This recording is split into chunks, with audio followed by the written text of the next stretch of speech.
everybody, and welcome to HardAssetsInvestor.com. I'm Mike Norman, your host. My guest today is Stephanie Link, Chief Investment Officer at The Street, and also a very familiar face on CNBC. I see you all the time. Stephanie, thanks very much for coming over. Thanks for having me.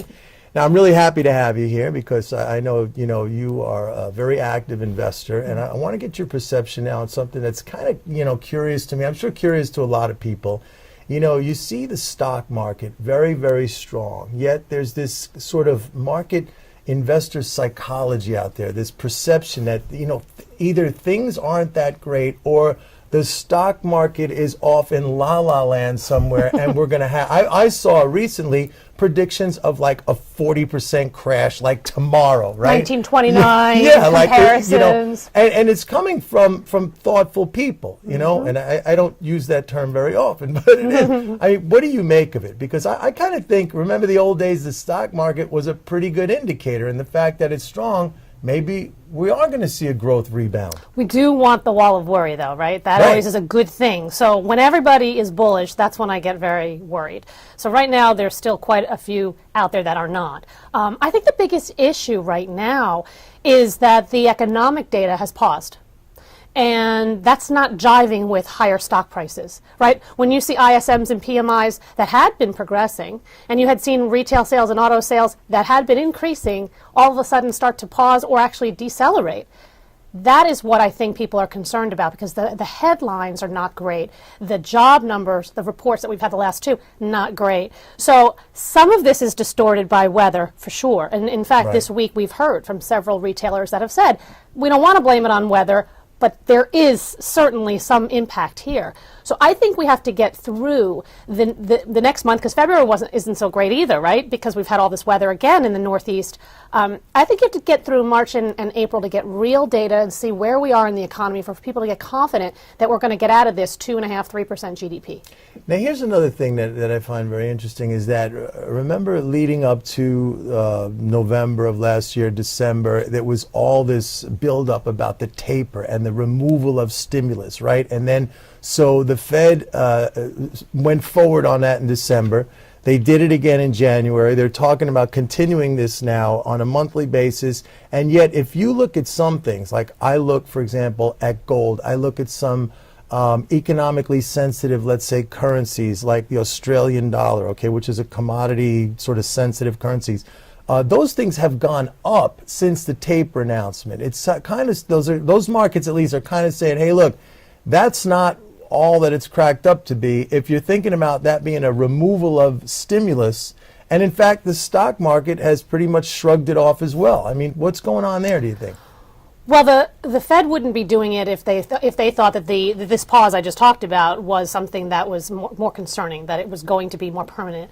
So they're looking at a lot of different metrics that you and we look at, but they're really studying it, and clearly they feel comfortable about tapering.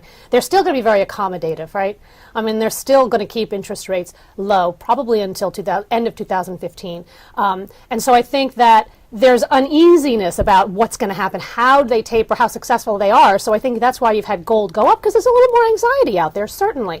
But I don't know if you're going to see runaway inflation or runaway fear that would have gold go materially higher from here in the short run. Certainly we could see a gradual increase, but it's just, I don't think there's anything out there right now to be very alarming, other than what's happening in the Ukraine. Right, I was going to mention that. That kind of thing. That's a potential powder keg, especially if Russia gets involved. Certainly. And I think that's why you've seen oil prices go up. But I would also say, I think oil prices are going up because the global economies are also a little bit better too. So I watch oil. That's a big indicator for me.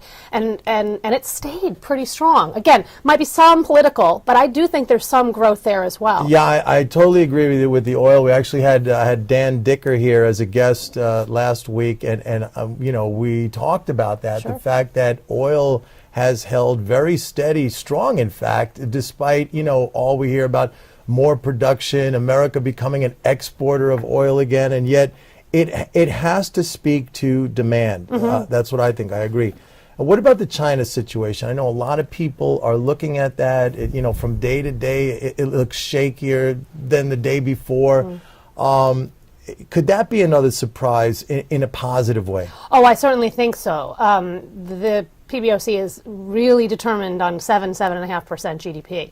And we know they have a surplus, right? We know that they can change the spigot any time. If they want to tighten, they're going to tighten. If they want to ease, they're going to ease. So they've got the control. Is it going to be a smooth ride to 7 or 7.5%? Maybe not. But I think you want to use that as the opportunity because they, again, have in their ability to change things pretty quickly. From what we hear from companies, they say that China's not so bad, right? I mean, you look at Caterpillar, look at Cummins, look at Coach.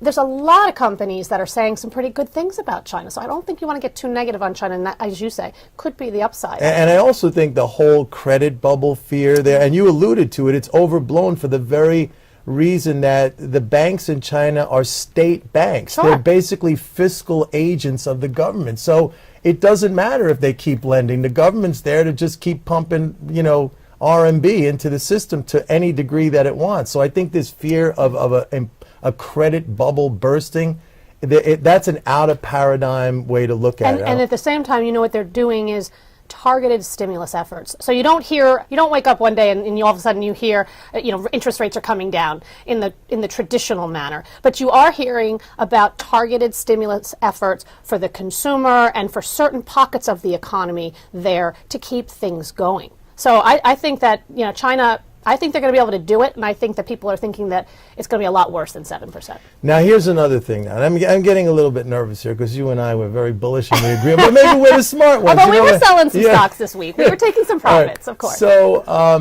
so now we recently had the G20 meeting, and now for the first time, I've heard them talk about, not mention austerity and talk about growth, this word that we haven't heard. And I heard recently President Obama saying in his 2015 budget, hey, no more cuts to Social Security. I'm not proposing that anymore. I'm not going that direction anymore. So now this whole austerity theme, which has been out there for the last 3 or 4 years, it seems like kind of a pullback, which, would make me very happy if it's true. Maybe it's just talk, but what do you make of that? Well, obviously it would be very positive, right? I mean, it's to talk about growth, to talk about job creation. We haven't had wage growth in how long? Years, right? Yeah. And yet the consumer has actually hung in there, right? I mean, they actually have, and that's a big part of our economy. We know it's about 70% of GDP, so you need job growth. But if you had a plan that actually had something like a job plan in place, I think the markets would be off to the races. And then, by the way, then the Fed would be justified in continuing to pull out that taper and then to eventually tighten. But I think that would be only because things are that much better. Yeah, and a tightening, that's just going to increase interest income to people, right? I mean, that's kind of like a stimulus. I see it as a stimulus. All right, we figured it all out, folks. Everything's great. But I guess that would also mean economically sensitive investments, the way to go probably, if our outlook comes to fruition. Certainly cyclicals and industrials and financial technology and financials have to start picking up because they've lagged. So that's something to really watch because the yield curve has been flattening. Even though we feel better about things, I think that really has to play itself out. With the government making all the loans to students and to housing, then I know, what do we need? Really do. Well, we really lend do. To auto. We do want the banks to lend. We do want them. We want them to participate. So we have to keep an eye on that. Stephanie Link, thank you very much. Thank Always you. a pleasure. That's it for now, folks. This is Mike Norman saying see you next time. Bye-bye.